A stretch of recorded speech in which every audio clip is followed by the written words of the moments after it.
they found out about her diagnosis, she was a marathon runner. So she was like fit, she was full of life, and externally, she looked great. She was such a vivacious person and fun. So here are these videos. She's got no hair. She's having to sit up. She's got her oxygen, it's helping her breathe, and you could hear that oxygen tank humming loudly in the background of these videos. And so it wasn't ideal. And so that's why I'm encouraging people to do this now, document it now while you're well and while you still can. Right. I love how you took something that really, really impacted your entire family and you've transformed it into this beautiful message and you're impacting so many people's lives because I mean, with my history in the mental health field, grief is extremely hard. And it's not like a traumatic event where I mean that traumatic event is already hard enough that one event, that memory, whether it was physical, sexual, violent traumas, like we think about those as the worst things. Well, those heal differently than grief. Grief actually has its own process that it has to move through the body, and you can't like get over it. Like it has to take time. You can do things that help a little bit, but there's still the process that it has to go through. So what you're doing is you're helping them enjoy and record, but then remember and eventually heal when and how they need to. They have all that stuff after their loved ones passed. Yeah. Welcome to the Resilient Minds podcast, stories of grit, growth, and success, where we dive deep into the journey of successful leaders who've struggled and succeeded. Before the wins, before the titles, what was the mindset behind the leader? On this show, we focus on real stories behind the success, the struggles, the resilience, and the courage it takes to keep moving forward, even when times get tough. My goal is to provide you with stories of hope and transformation, showing that no matter the challenges, there is a way forward. On this show, we'll be meeting with highly successful leaders who've battled through obstacles, emerging stronger and wiser on the other side. This show is for anyone who wants to grow, evolve, and find the light at the end of the tunnel. Everyone's a leader, so together, we'll uncover what it truly means to evolve as leaders, and ultimately, as human beings. This is Resilient Minds. Hey, I'm your host, Dr. Campbell, and I'm here with Zoe Martin, and she is a personal historian. And when I first heard what she was doing for people, showing legacies before someone passes, so you have those memories, it just really grabbed my heart. And her purpose behind what she does for people, it really captured me. So thank you so much, Zoe, for joining us. Go ahead and introduce yourself and tell us what you do. For sure. I'm so appreciative of the opportunity to be a guest. The um, the work that I do, it is honoring my sister Christina, and it's something that I was unexpected. I lost her to breast cancer Christmas Eve of 2023, and I had lived with her for 2 weeks before she passed away. So in hospice care, I was by her side. Her husband and I were taking turns getting her medications and you know, working with her and helping her through this transition of life. But those last 2 weeks, one of the days she woke up clear as a bell, and she'd been, heavily medicated, so it was unusual for her to have such clarity. She said to me, "Go get the letters." And I thought, oh, I forgot there were milestone letters that she was wanting to write to her only child. And she'd gotten the breast cancer diagnosis of stage 4 at the age of 35. So here it's 5 years later, and I don't remember what year she told me she was going to write these letters, but I knew that they were going to be written.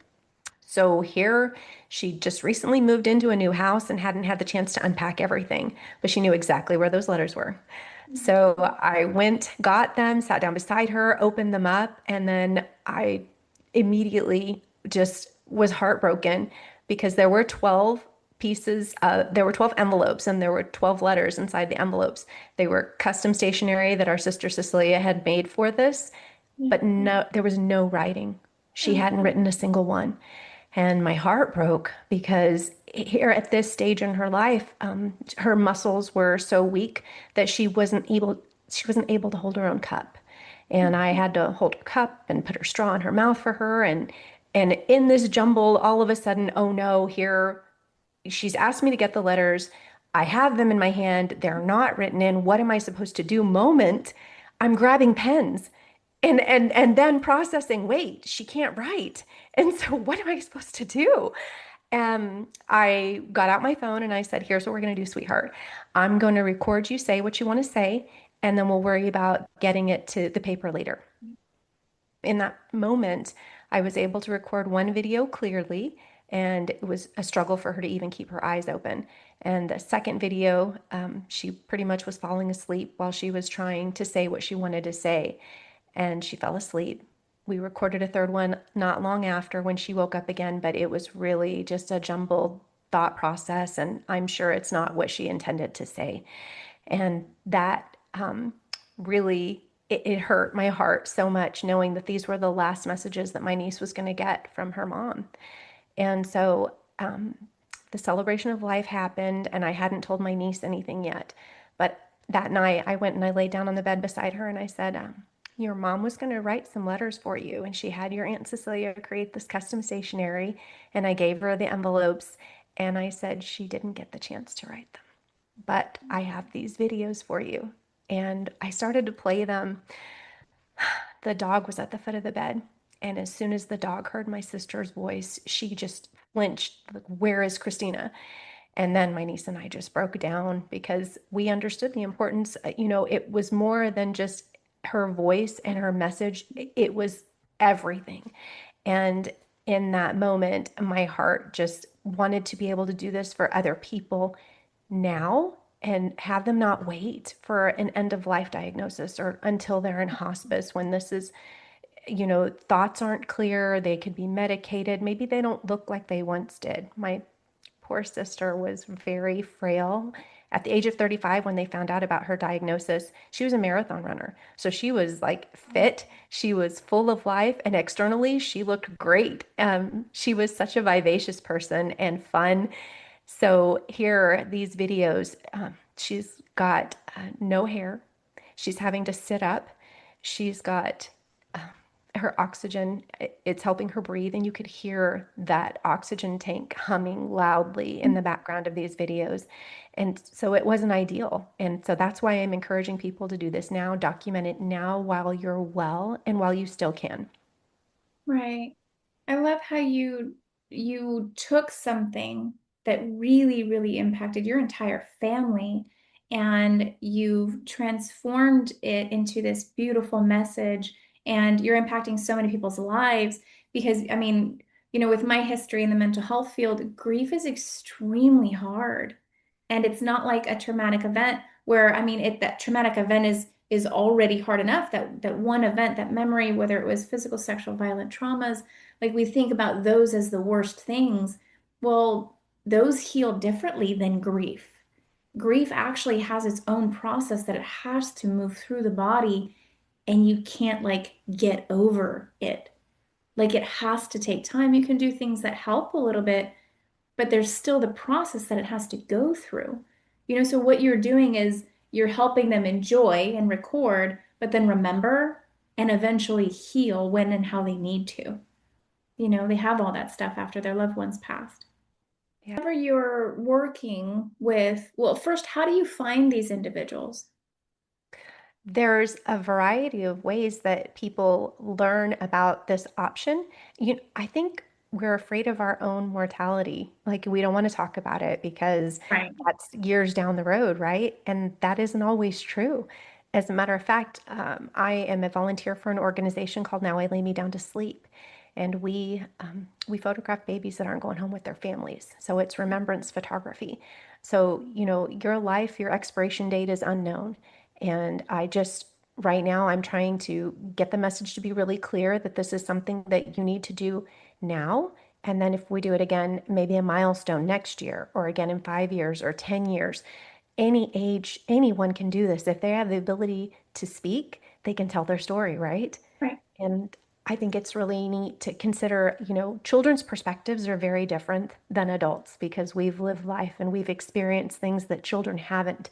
And so, hearing maybe like now and then again in 10 years what a child's perspective is and how it's changed, how they see things differently, even traditions, they may not always believe in Santa. And so, at what point did they make that transition and how did that come about? Hearing these kinds of stories and looking back, it's an opportunity for people to share that with future generations. Right. How do you, so it sounds like you deal with a couple of different populations. Some they really want the memorabilia, the artifacts, the things that can help them remember, when their loved one was alive, but they have time, right? Whereas others, they get some kind of terminal illness or, it's just something out of the ordinary that nobody expected, and they really have a short amount of time. What would be the percentage of how many people you work with on either side? Right now, I think it's more the people who are well. Okay. And I'm very happy to I say bet. that, right? Because I experienced it the opposite direction. And I really, really encourage people to think about this as something, whether it's a milestone like an anniversary gift or a birthday, a celebration, or even retirement. This is something that you should consider. Definitely. What do you do or how do you manage the situation if somebody does have like some kind of terminal illness or limited time and they know about it? Sure. I think that's when we kind of, I don't want to say rush the process, but I want to get them on the calendar and scheduled as soon as possible because you just never know. Hospice, sometimes people are afraid of the word hospice because that signifies that it's nearing the end, and that's not always the case. We learned about more about it through the experience of losing my sister. Hospice can be with you for years. The goal for hospice is to give you the best comfort level, really. And so just because someone's going into hospice care doesn't mean that we only have, days or weeks or months even. It could be years. But just to be safe, let's get them scheduled as soon as possible because they're in a better mindset, hopefully, than they would be, closer to the end. Right. That's beautiful. And I think that your impact, your message is definitely getting people to take action before they're having to rush the process, right? Exactly. Hmm. So about you personally, what obviously you've created this beautiful business and this message based off of the experience that you had, but what did you need to do for like your own self-care, your own healing separate from the business? That was a very, that's a great question because that was a very difficult time. After I lost my sister, just a few days later, I photographed for an organization, the Now I Lay Me Down to Sleep. And it's a difficult thing to walk into a room with a family who's just lost a baby. Mhm. So the the family that I photographed for the baby, it was an unexpected loss. Baby was almost full term, and there was an older sibling that knew that they were having a baby. And when I found out that the family was not going to allow the older sibling to meet the baby, they didn't know I just lost my sister, but I was so grateful. There was a nurse standing in between us, and tears just started streaming down my face. And I told the nurse, that I was the older sibling, and I couldn't even imagine not being able to ever meet my sister. And I pulled myself together before the family could see that I was really heartbroken. And then I contacted headquarters after that session and I said, I need to find a way to honor my sister. I love the mission for Now I Lay Me Down to Sleep, but there's got to be something I can do that will continue my sister's legacy. And so I'm still a community volunteer for them, and it's a beautiful organization. But that was really what started the wheels turning, is that grief that I needed to produce something to let her live on. And that's really every opportunity I get to share her story is an opportunity to keep her memory alive. Right. That's beautiful.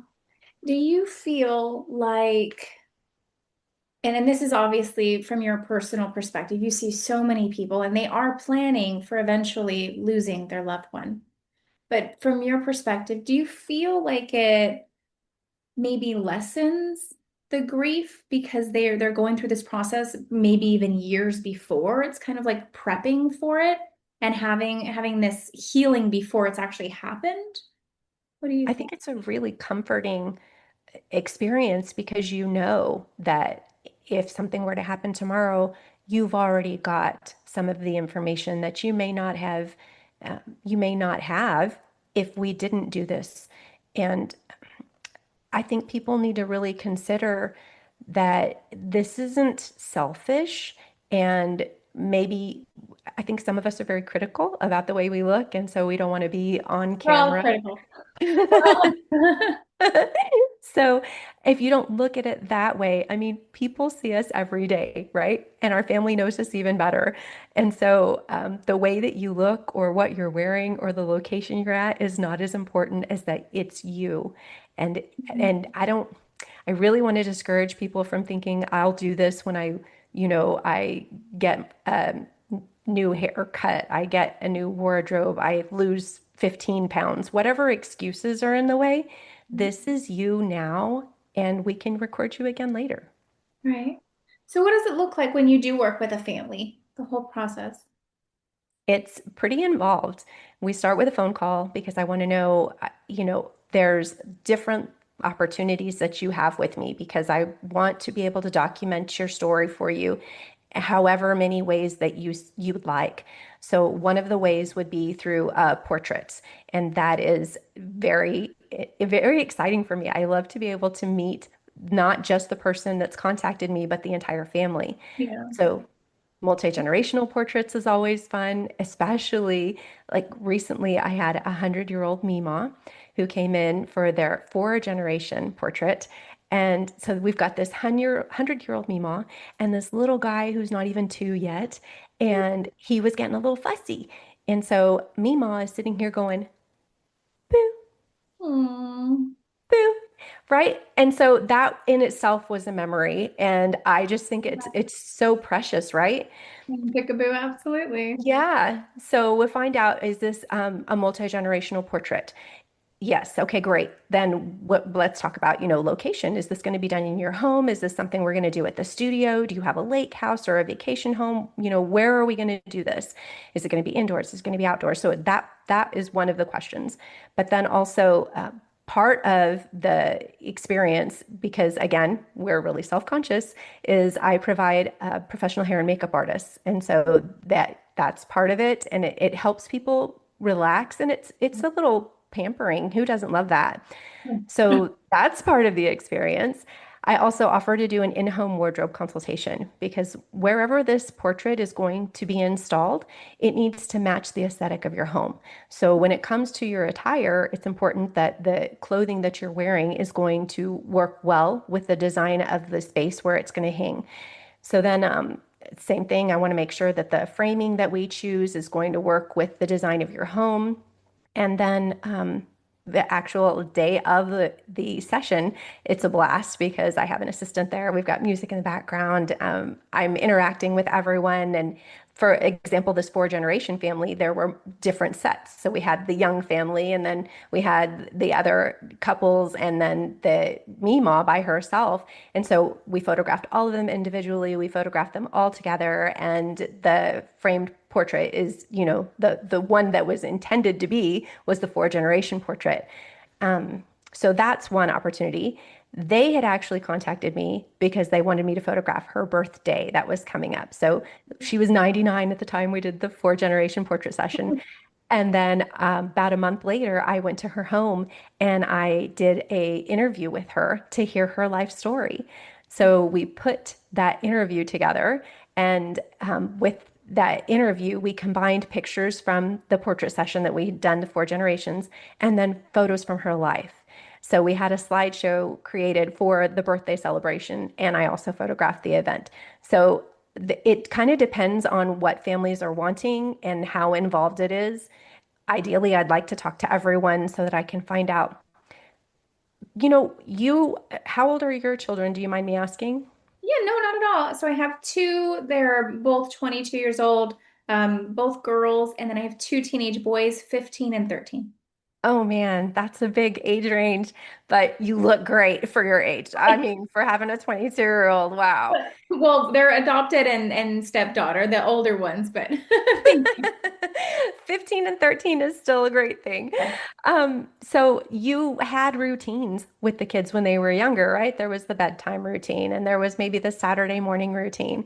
And how many pictures do you have of any of those routines You or know, videos? Do you have any? which is really sad, but I have so much more of the older ones than the younger one. I have almost none of the younger one. I have school pictures, but I don't have life pictures. And And that that's the case with a lot of people. Yep, you're right. And the craziest part about that is we all have our phones, right? We have immediate access to take pictures and to record videos, Mhm. but we don't. Like, once my sister passed away, I became the keeper of the photos. I had nearly 1,000 photos and videos of her, but they weren't nearly enough. And in reality, we didn't record the important things. Mhm. So that's really what I'm trying to get across to people. The reason I was asking how old your kids were and their traditions and routines is that they're not recorded. And so you have them as a memory and they have them as a memory. But as we get older, memories fade. Yeah. And so, if you wanted to record a day in the life where I'm with you so that we can start that Saturday morning routine, get the kids out of bed and making pancakes, or a tradition every year you Mhm. all have one of the kids puts the star on top of the tree and it rotates every year kind of thing. So, there's a huge variety of opportunities for you to record your legacy. Absolutely. And I love how you put those words to that because it really is a legacy. And if people are planning ahead, then they can really have, a lot of different chunks of their life or whatever generations they have because, the 2-year-old's not going to be able to spend too much time with Mima but he'll be able to remember, because Yes. he captured it. That's Yes. beautiful. Well, I really appreciate your time. Thank you so much, Zoe, for joining us today. Thank you. Bye. Bye. Thank you so much for joining. Your time and your focus are your most valuable currencies, so thank you for giving that to us today. Our guest contact information will be in the description below, and don't forget to like and subscribe. But please, if you know someone who's struggling, stop right now and send this video to them. The struggle behind growth and success is real, and they need the support to make it, because the strongest minds are the ones that healed. So don't forget, lead louder, feel deeper, and stay resilient. Until next time, this is your host, Dr. Campbell, on the Resilient Minds podcast.